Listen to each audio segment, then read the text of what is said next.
Every single leak so far has been about dragons, Empire of Dragons, Dragon Isles, Rise of the Aspects, and a bunch of other dragon things. At this point, all of you already know the evidence so far, the deluxe edition, the data mine textures, the mounts, so I'm not going to repeat myself for 100th time, as we did get some recent hints. Of course, nothing crazy, but a nudge in a direction from some new weapons to some updated maps to some things happening in the actual game, as well as Shadowlands ending at any moment now. Now, when I say expansion won't be about dragons, I mean it won't be just about dragons. They may be involved, but I don't see them as being the main part of the story. So what are these new hints and leaks, and what could the next expansion be about?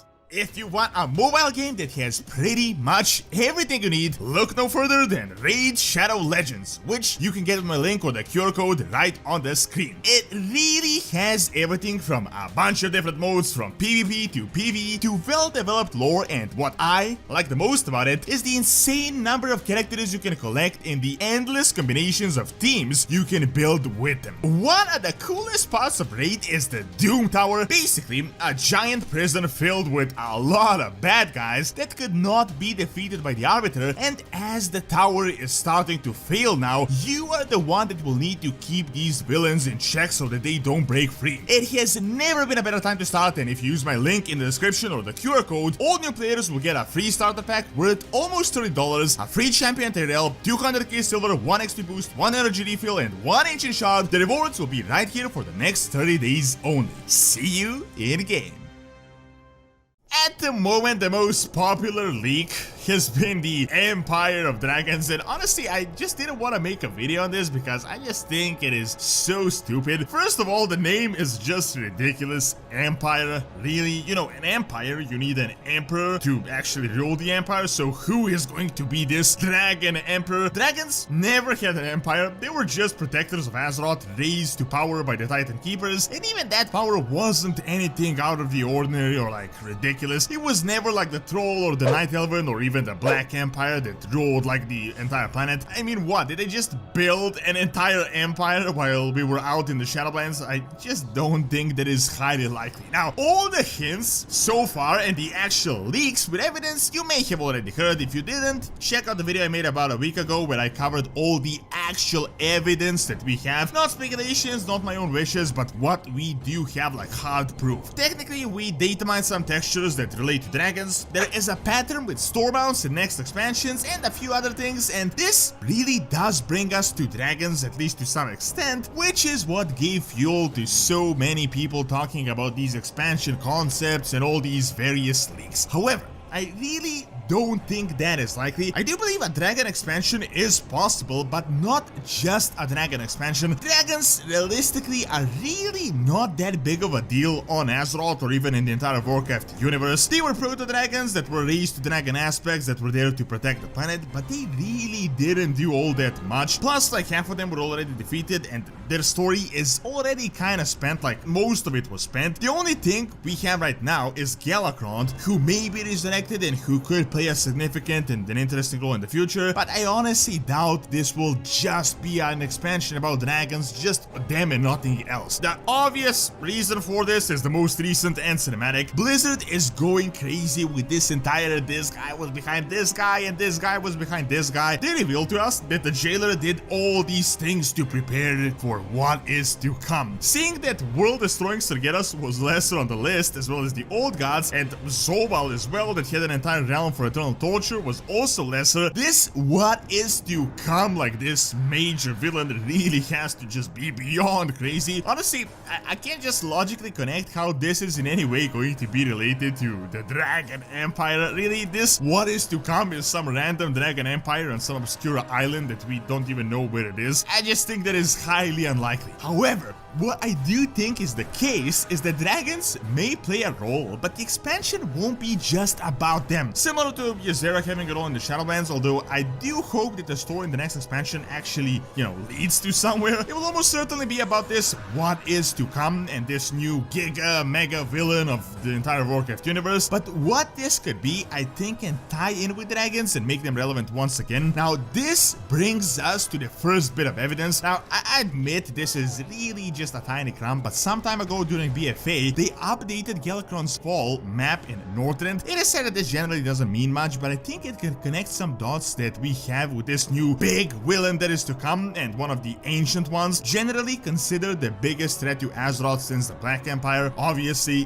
Galakrond. Now, I'm not going to give you the lore of Galakrond, but the most interesting bit is that he was infected by some really mysterious energy that Blizzard purposefully told the writer to keep vague, and the actual writer never even knew the answer himself. It was most likely not Fel nor the Void, so it could have been something entirely different, something we never saw before. As Galakrond was around like a bajillion years ago in Azeroth, this opens up the possibility that this ancient crazy force once invaded Azeroth through his agent, but was stopped and we knew nothing of it since, but it could finally return. Now, this brings us to a really crazy speculation that has been going around lately about Primus being the actual jailer, which may or may not be the case, but this further leads us to the old Shadowlands theory that is about Maldraxxus being alive and being an actual living thing, or more of an undead monstrosity thing, whatever even it is. Seriously, back then this made so much sense. I have an entire old video on this, but there is literally here on the zone. There's so many things that indicate that this zone could actually be alive. It is like a living zone similar to the Pandaren Turtle one. Could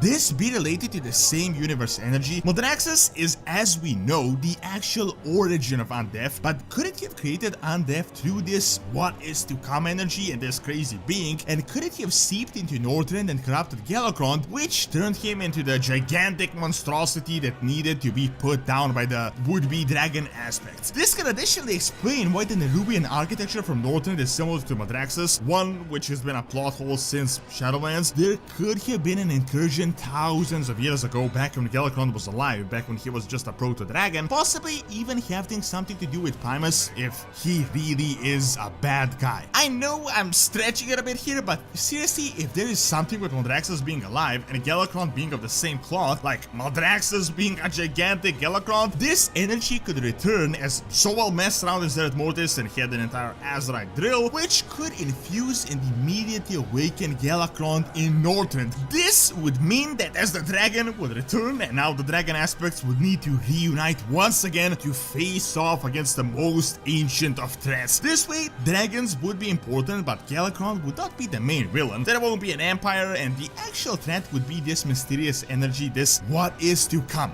As I said, a very loose theory, but we do have some other bits of evidence. Most importantly, this is actual recent information, and that is that we got a Lordaeron shield, the so-called ruined Crest of Lordaeron. This is neither a reused Exile's Reach asset, but actually a brand new one that they have developed quite recently. Again, small crumb of a hint, but this could mean that Lordaeron might be somehow involved in the next expansion that will be announced any day now. You know, all of the old evidence, Terralion being Lordaeron ability important in the Alliance, Plaguelands possibly being cleansed fully, and there was the entire story about the Scarlet Crusade being active again, this entire death to Anduin and trying to gain power. It could also include the entire Light and the Void thing, which has also been hinted at quite recently. So this could be an entire different direction for the story that is to come. Now, I know they already confirmed that there won't be a major conflict, so I doubt we're going to get the new battle for Lordaeron and Gilneas, but this Lordaeron setting could segue somehow into the Dragon Isles. As you may know, originally Dragon Isles were quite close to Northern and Eastern Kingdoms, so